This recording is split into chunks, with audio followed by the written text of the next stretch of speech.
This is 20 Minutes of Impact from the United States Energy Association Power Sector Podcast, sponsored by Energy Hub.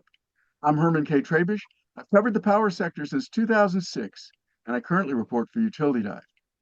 In this episode of the podcast series on virtual power plants, or VPPs, my guest is Dana Guernsey, CEO of distributed resources platform provider Voltus.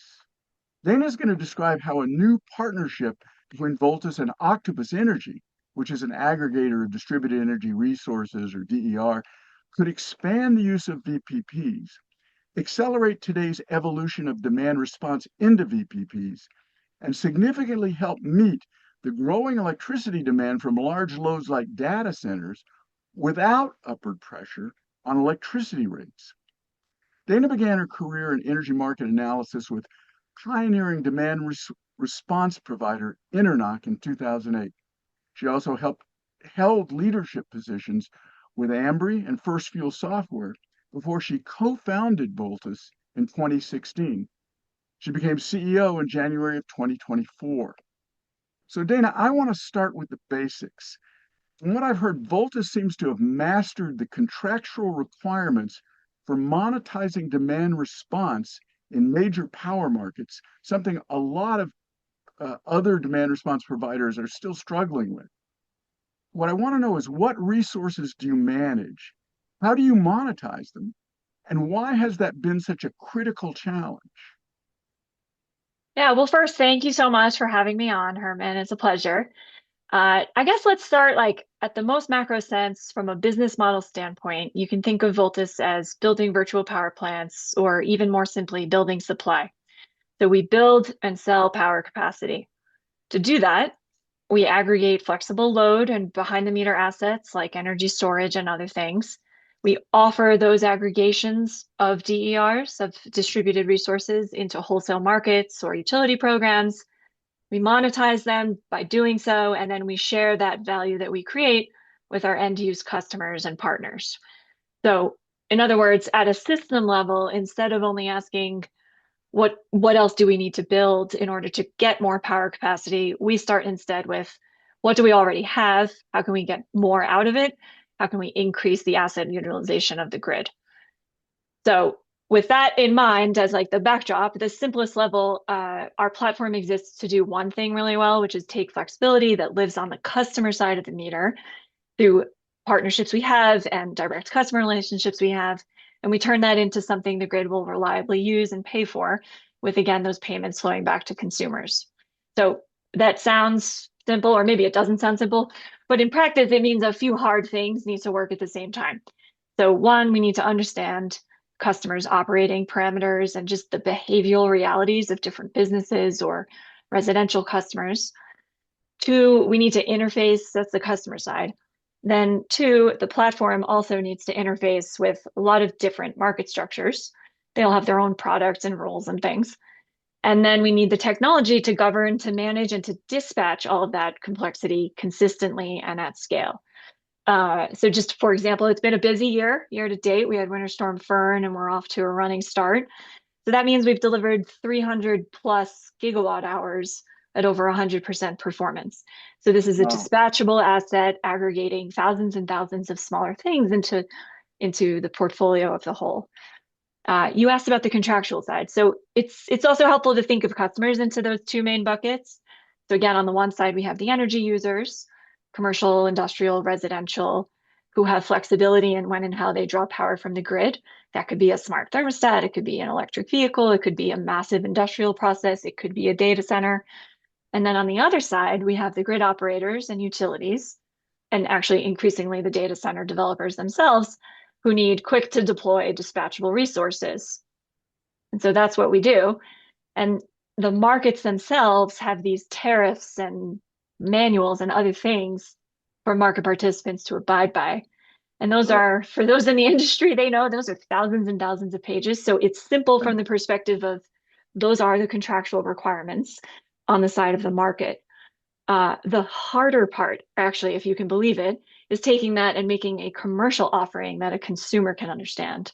And so part of what we've always considered our product is that translation of the complex into something simple, customer friendly, So I would say the hardest part of the job is actually that translation of simplifying the complex.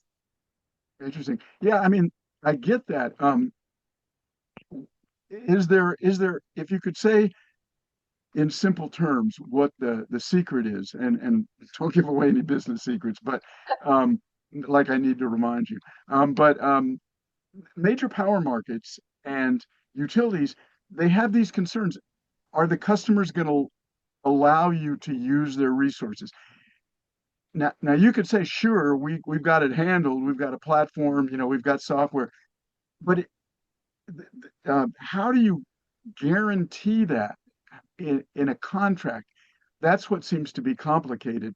Um, and sure, you can simplify for the customer when they have to show up, but the customers are going to say, well, but I had an emergency, or I had my mother-in-law over for breakfast, or whatever it was that you needed to have. How do you how do you get the such cooperation in concrete terms? So it's technology, one, it's having a contract, two, it's math. And then I would say all of that comes together into a portfolio effect. So the technology is the vast majority of our loads are real-time energy metered and fully controlled and automated. And part of our onboarding process is testing out and ensuring that that automation will work when it needs to work, same as any piece of technology needs to work when we want it to work. Again, let's also remember the comparison point here. The comparison point is often, for some reason in our industry, we get compared to perfection, when in reality, we should be compared to all the other technologies that are out there that also have outage ratings and all do their best, but no one's perfect in this world. But I would argue that when you take technology and you take math, and what I mean by math is we are an aggregate of a large volume of smaller assets. And so statistics can come into play when you're managing a Right. portfolio, same as any like mutual fund manager would explain to you. Of course, there are going to be an asset or two that doesn't perform. But the fact that our assets are exercised every day and we understand that and we can predict for that, we know exactly, okay, well, maybe we need a little overage to make sure that we perform. And the bigger and bigger we get, the more accurate that can get. So it's the math of making sure on both sides. The math has to work for the consumer. We need to go in, understand their business, and understand their unit on economics enough so that we're not, it's like you don't want to convince someone of something that doesn't make sense for their business. Once it makes sense for their business and the math is established, we then contract and then we install technology. And then there's the math of the whole, which is that portfolio effect. And that's how we can sit here saying we're over 100% performance. It's because the volume is so great that we have that reliability when dispatched. It's dispatchable and it's reliable. Interesting. Okay. And talking about volume brings me to your partnership with Octopus Energy.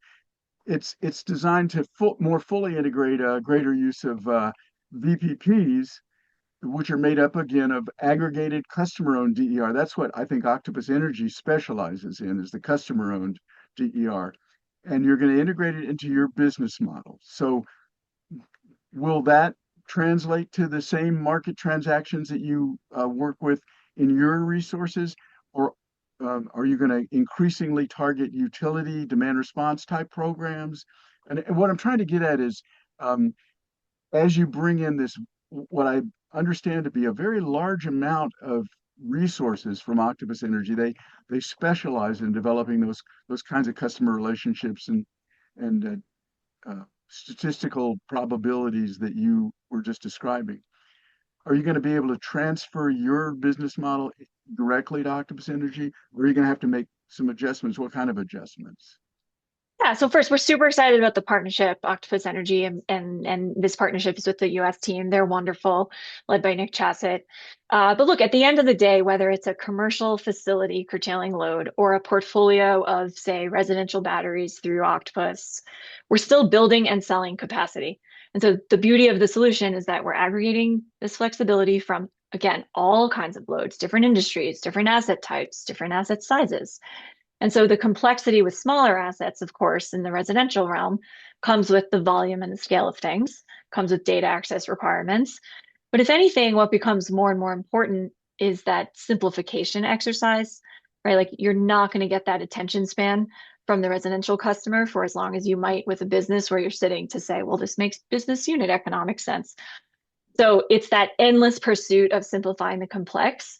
And Octopus, of course, understands the residential consumer engagement really, really, really well. So the partnership is something that works well on that front too. Dana, do you work with other aggregators already? Absolutely. So in fact, I think we share a friend in Seth. Energy Hub is one of the other folks that we work with. In particular, on the residential front, we don't go direct to residential. So we work with wonderful partners like Energy Hub and now like Octopus.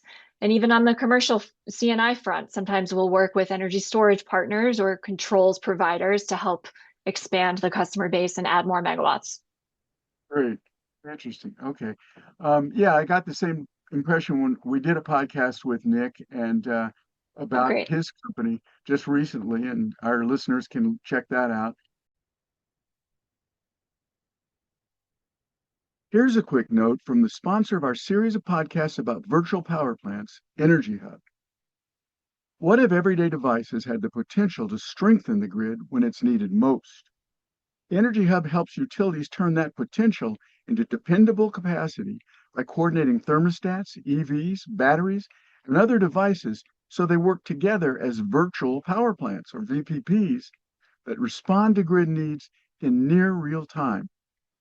Energy Hub's latest white paper lays out a maturity model for VPPs that can be planned and dispatched with the same confidence as conventional plants while being 40 to 60% less expensive to build. That's why more than 160 utilities across North America partner with Energy Hub to manage over 2.5 million devices that provide 3.4 gigawatts of flexible capacity. Read the white paper and discover what VPPs can do for your grid at energyhub.com.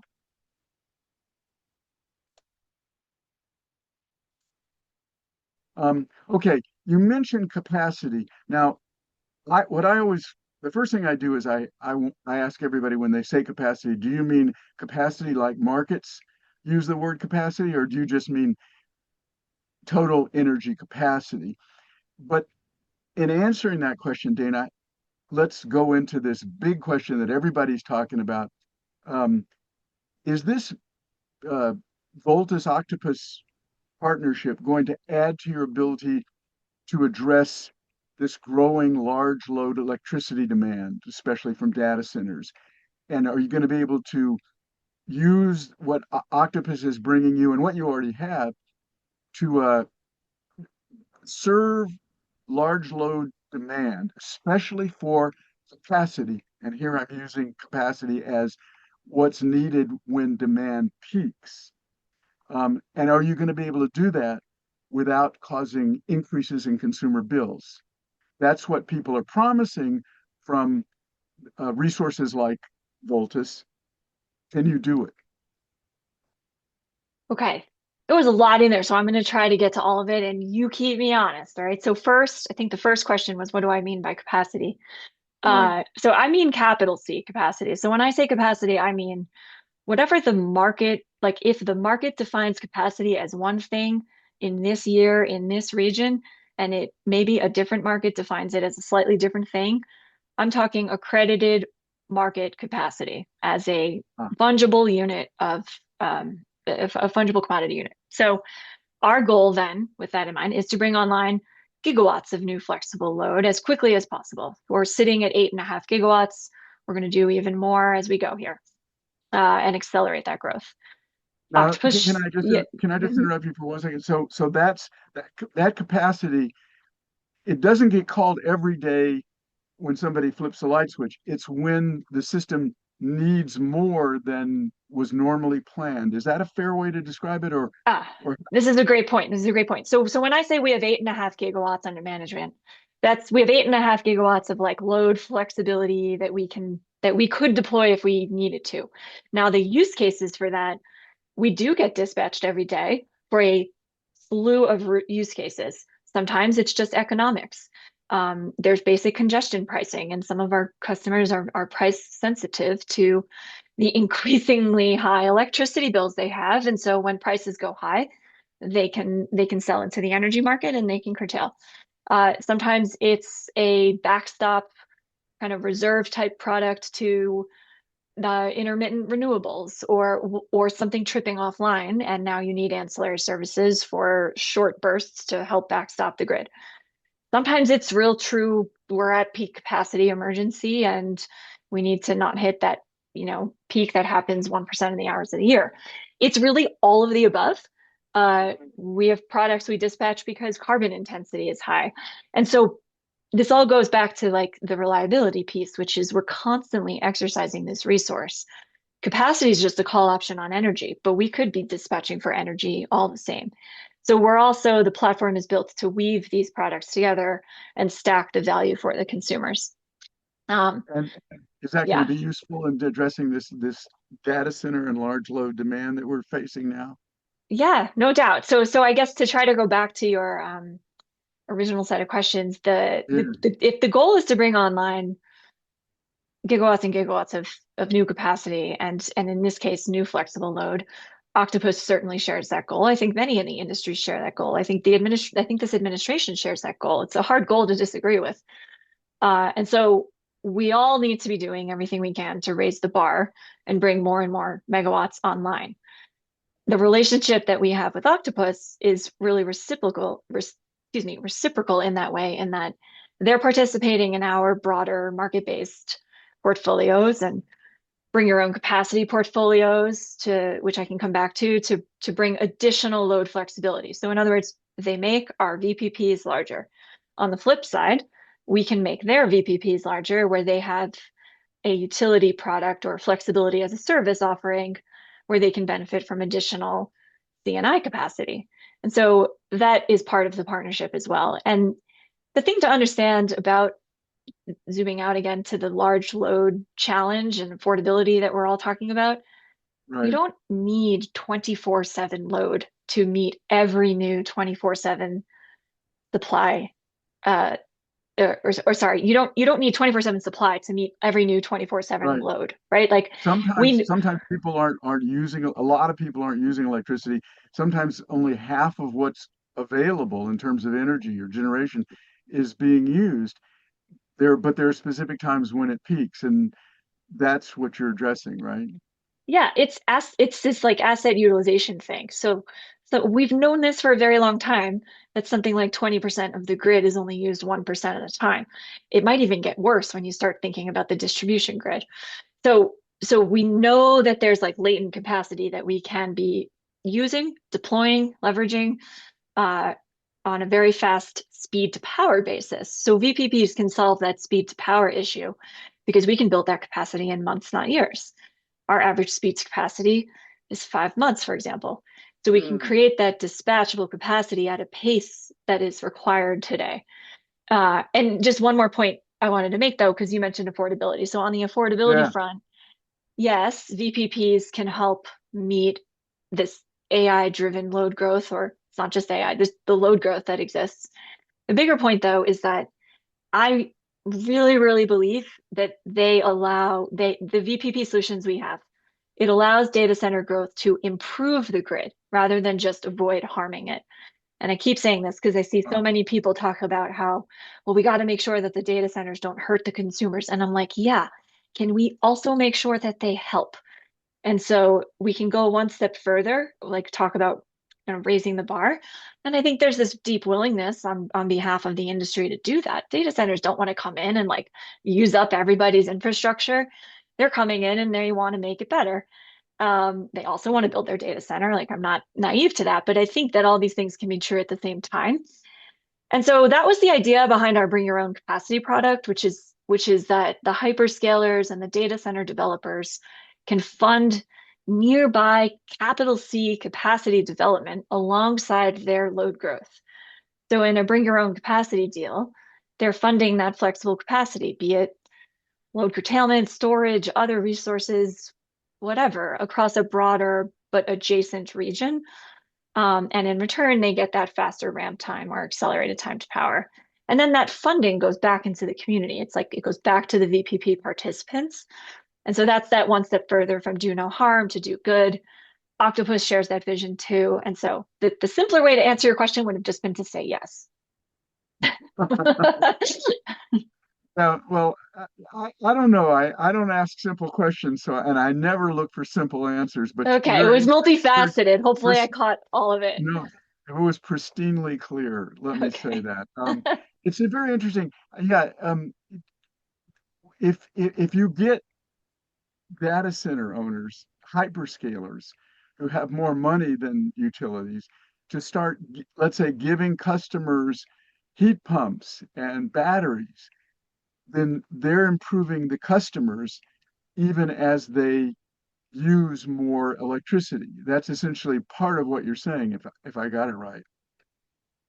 That's correct.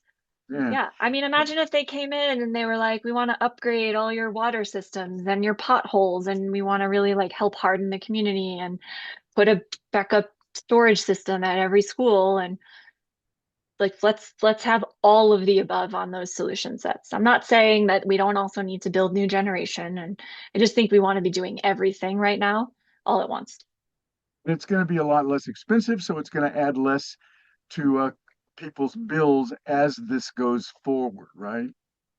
And it creates a new revenue stream for them, Right. right? So it's going to isolate the portion of, and we see all of them talking about this, like let's make sure that the data centers pay their way, right? Great. Who are they paying it to? Can they also pay into the community into the form of a VPP, and what does that look like? And let's do all of the things. Exactly. Okay, we could talk about this more, but We probably could. I want to move to one more question, Dana.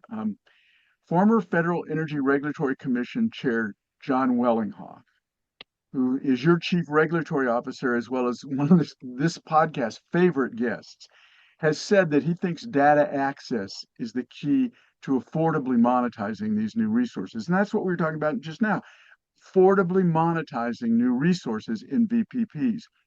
So I'd just like to know a little bit. It's a deep question, but and a wonky question, by the way, but what kind of data does he mean that you need access to?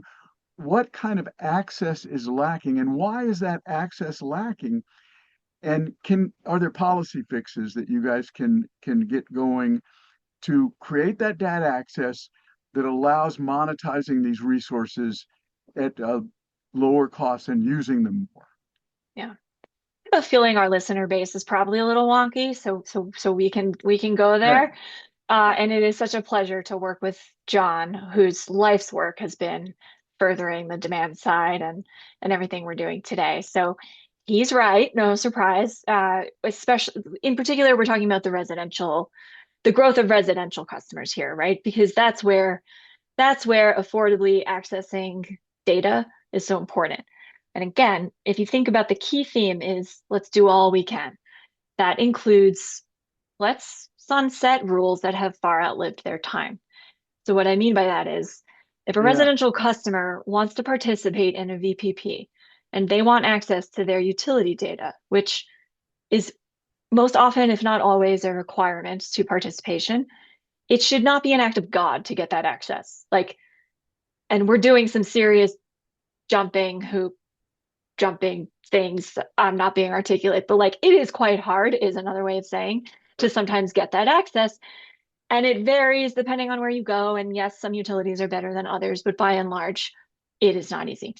Um, and so Plenty like it despite for you. despite something like, and this is where like I think like consumers, like I'm upset as a consumer, despite something like $5 to $6 billion of investments in AMI technology, so smart meters, most customers in, say, PJM still do not have easy access to their data. And so you end up with like death by 1,000 PDFs, something we've said. And so we have an open request with FERC right now to have PJM expand their not create, just expand their own use of statistical sampling to include customers with smart meters. Because, and this is where I say that the sunsetting of like the prevailing wisdom was, well, if you have the smart meter, you should use it. that like sort of makes sense. Except what we're saying is it's not enough to just have the smart meter. And sorry to have to spell this out for you, but I need to have it and have access to it. And so both of those things need to be true. And best I can tell, by the way, it's already been rate-based. So the consumers who are getting hurt the most when this stuff happens have already paid for it. So we're out there saying, okay, either give us access to the data when the consumer requests it, or fine, forget it. Let's expand the use of the statistical sampling that we use when AMI doesn't exist. So it's perfectly fine to use statistical sampling when AMI doesn't, when there are no smart meters. And like the folks with smart meters that don't have access are just stuck in the middle there. And it's a huge portion of what could be gigawatts of flexible residential load. Okay.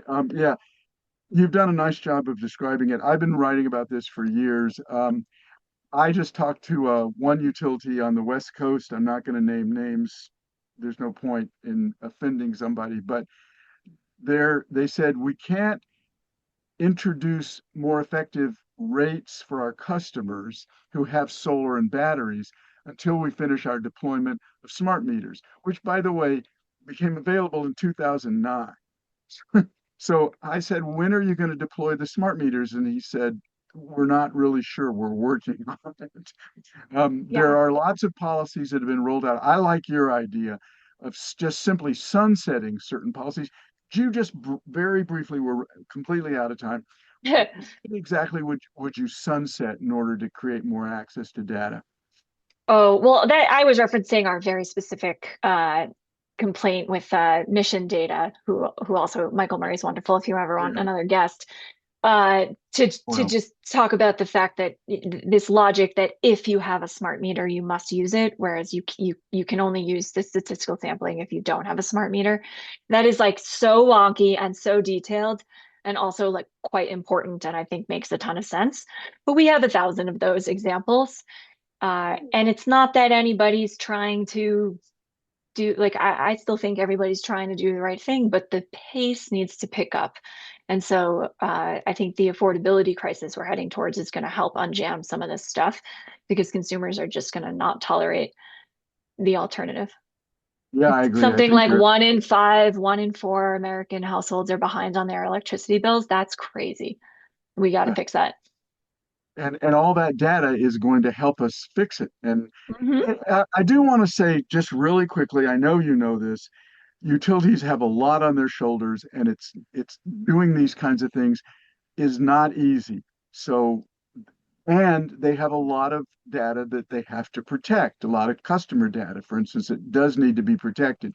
But that's not really the end of the discussion. As you say, this can be done and it can be done with great benefit. But we're going to leave it there, Dana. I'm not going to go any further.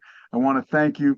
My guest has been Voltus CEO Dana Guernsey. She's described how the evolution of demand response into VPPs can protect reliability and affordability as today's power sector faces rising demand growth challenges that we all know about now.